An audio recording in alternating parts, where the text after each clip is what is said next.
عسلامة الناس الكل، ان شاء الله تكونوا بخير. دونك جيتكم فيديو جديد المرة هذه ان شاء الله باش نعملوا مقارونة بالقرنيط. وبالطبيعة ديما بنت الحاجة انك تلقاك انت شاددها ومن بعد انت تمشي تطيبها، مش كيما تمشي تاكلها في ريستوران ولا جوست تمشي تشريها من السوق وتطيبها في الدار. عندها جو سبيسيال على الاخر ما يعرفوه كان جماعة الغطس والصيادة. بالنسبة للقرنيط باش يطيب بالباهي لازمك دوب ما تشدها تكسكسها وتخبطها بالباهي باش هكاكا ترخي روحها، ومن بعد كي تخباها ولا طيبها تلقاها طايبة وزبدة على الاخر معناها. والا الشوا الثاني بتاعك ديريكتومون تحطها في الكونجيلاتور وتخليها حكاية جمعتين ثلاثة حاجة هكاكا، ومن بعد تنجم تطيبها هكاكا تلقاها ديجا ترخات بالباهي وطابت زادة شوية بك الثلج والكونجيلاسيون اللي صارت لها. الحقيقة اني لا كسكستها لا خبطتها لا حتى شيء على خاطر ما كانش عندي برشا وقت، دونك حطيتها في الفريجيدير وديجا ما كنتش ناوي نطيبها طول، دونك قلت هوني تطيب هكاكا بطبيعتها شوية بالكونجيلاسيون وتتثلج. دونك اول حاجة باش نعملوها هي باش ننظفوا كعبة القرنيط نتاعنا، ومن بعد ديريكتومون نحطوا الماء يغلي ونصمتها، نعملوها ابوبخي 45 مينوت ساعة حاجة هكاكا، ومن بعد نقصها ونبداو نطيبوا على رواحنا. بسم الله. جوست نصيحة صغيرة، كي تحط الماء متاعك يغلي ما ننصحش انك تحط معها الملح على خاطر يبطئ عملية انه يبدا الماء يغلي. الوغ كي تحط جوست الماء وحده يولي يغلي فيسع من غير ما تبقى تستنى في برشا وقت وكل شيء. دونك تحط الماء بعد ما يولي يغلي تحط كعبة القرنيط ومن بعد تحط الملح. كيما تراو كعبة القرنيط مخرجة برشا الكشكوشة متاعها، معناها ذيك حاجة باهية اللي هي بدات تطيب شوية. جينيرالمون كي تخرجها كعبة القرنيط من البحر ومن بعد تكسكسها يعني تبدا تعمل لها كيما هكاكا بالملح وبالماء البحر وتصبتها وكل شيء. كي تخرج الكشكوشه معناها هذيك راهي بدات تطيب وراهي سافا معناها. بالنسبه للتنظيف نتاع القرنيط سهل على الاخر، تحللها الفم نتاعها هذايا جوست هذاك تنظفه هكاكا، ومن بعد تدور تنحيلها اللي موجود في راسها الكل.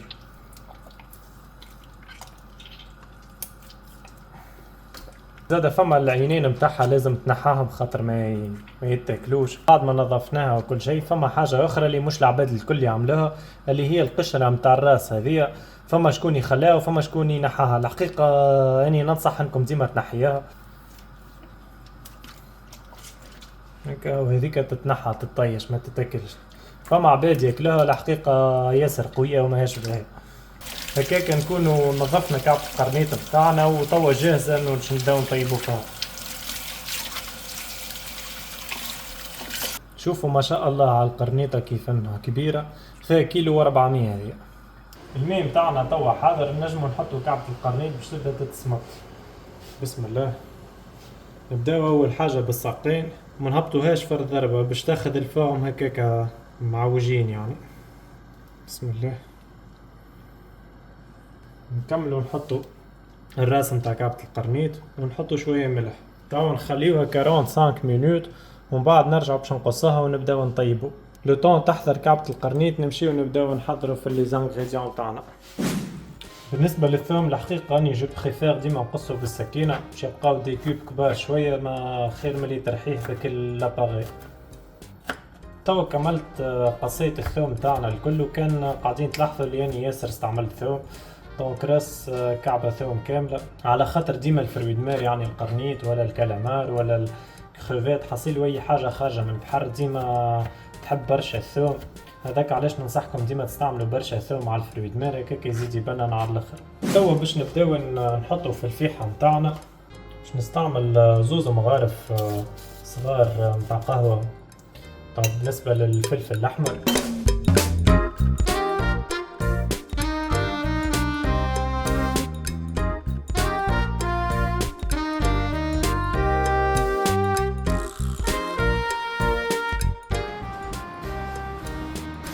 توا قصينا الثوم متاعنا، حطينا كعبة القرنيط تصمت وركحنا الفيحة. توا مازال باش نبداو نحضروا في الصوص متاعنا ديريكتومون باش نستحقوا للطماطم. الحق اني جو بريفير ديما نستعمل لي طوماط سوريس على خاطرها كونسونطري وتبنن على الاخر، ومعها بالطبيعة باش نستعمل الطوماط كونسونطري. بالنسبة للطوماط سوريس الحقيقة اني ما نقصهاش جويدة برشا، دونك سوا على 8 ولا ساعات جوست على 4. خاطر باش نحطوها من الاول ملي نبداو نطيبو، دونك سيغتينمون باش تجواد برشا. ماذا بيا يعني كان تبقى التكستور متاع القشرة موجودة في الاخر، حاجة ديك ياسر تفنن وحتى هكاك كزينة ياسر مزيانة. توا نورمالمون كل شيء عندنا حاضر. الله غالب نسيتش نشري الفلفل الوغ كو هو سي ان انغريديون برينسيبال. دونك عندنا الثوم، عندنا لنا الفيحة متاعنا، وعندنا التومات سوريز، عندنا زيت زيتونة بالطبيعة اللي هي حاجة مهمة على الاخر، تومات اللي هي كونسونطري، وعندنا التومات كونكاسي. مازلت نخمم سواء نستعملها ولا لا.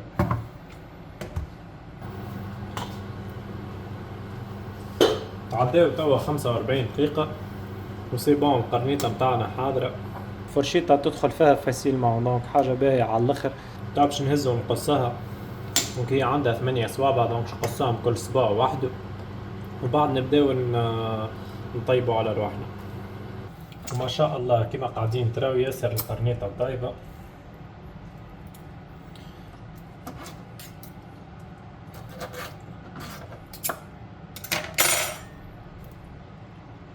شوفوا تبارك الله التكستور.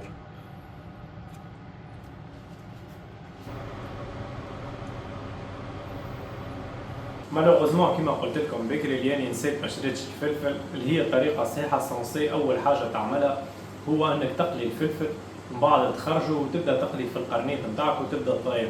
اماني طونك ما عنديش الفلفل شنبدا ديريكتومون نقلي في القرنيط.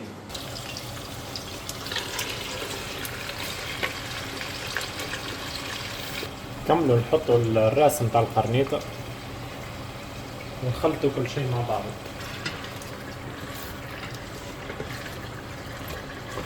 القرنيط بتاعنا بدا يتقلى بالباهي، باش نحطوا شويه كونتيتي نتاع ثوم ونطيشوا التومات سوريز الكلها خلاها تتحل بالباهي. باش نغطيو كل شيء ونقصوا في النار، على خاطر ديما الحاجه اللي تطيب على نار هاديه وبالشويه وفي عقلها ديما خير برشا تطلع. بالنسبة للمقارونة متاعنا باش نستعمل 3 مغارف تومات كونسونطري، ومانيش باش نحطهم ديريكتومون في الصوص على خاطر هكاك الصوص متاعنا تطلع قارصة شوية. دونك التروك انك تحلو في البويون متاع القرنيط، يعني الماء اللي سمطنا فيه القرنيط هذاك باش نستعملوه. وبار اكزامبل كان جيتش نطيب بالمول دو بريفيرونس زادا تستعمل البويون متاع المول، على خاطر هذاك بنين على الاخر زادا. اون فوا حطينا الطماطم تاعنا تتقلى نخلطوا عليها بقية الثوم، على خاطر كان حطينا الثوم الكل من الاول وقت اللي باش تطيب المقارونه ماهوش باش يبدا مطعم نتاع الثوم قوي برشا. دونك دو بريفيرونس تقسموا على دو بارتي. دونك القرنيطه كانت كبيره كيما سبق وقلت لكم كيلو و400 ما شاء الله. الحقيقه حسيت اني حطيت شويه تومات، هذاك علاش قلت خلي نزيد شويه تومات كونكاسي، والحقيقه نتصورها باش تبنن على الاخر، ميم سي اني اول مره نستعملها في التطيب متاعي. ما بقالنا توا كان باش نحطوا الفيحات متاعنا الكل، والحقيقه دو بريفيرونس تحطهم بالفيحه وتخلط. اما طونك اني كنت مزروب شويه بالوقت طيشت كل شيء مع بعضه وبديت نخلط. شوفوا ما شاء الله هاك الصوص اللي تحصلنا عليها، نتصور الريحه طالعه وحدها من الفيديو. اما كيما قاعدين تلاحظوا اللي هي كونسونطري شويه، هذاك علاش نخليوها تزيد تتقلى اكثر ونبداو نزيدوا بشويه في الماء. لو طون الصوص متاعنا طيب نمشيو نبداو نصمتو في المقارونه. وبالطبيعه الشوا متاعي كان على المقارونه سباغيتي، على خاطر بالنسبه ليا مقارونه فرويد مير ما تنجم تكون كان سباغيتي.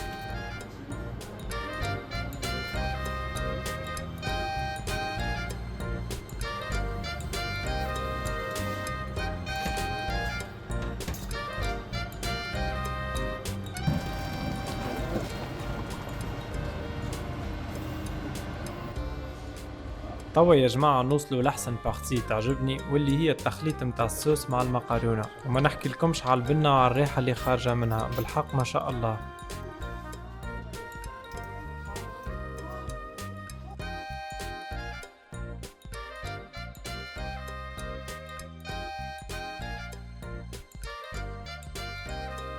حصيلوا يا جماعة نوصلوا توا لاخر الفيديو. ان شاء الله تكونوا تعلمتوا تطيبوا مقارونة بالقرنيط، وبالطبيعة ان شاء الله تكون عجبتكم الفيديو. نتلقاو في فيديوهات جايين.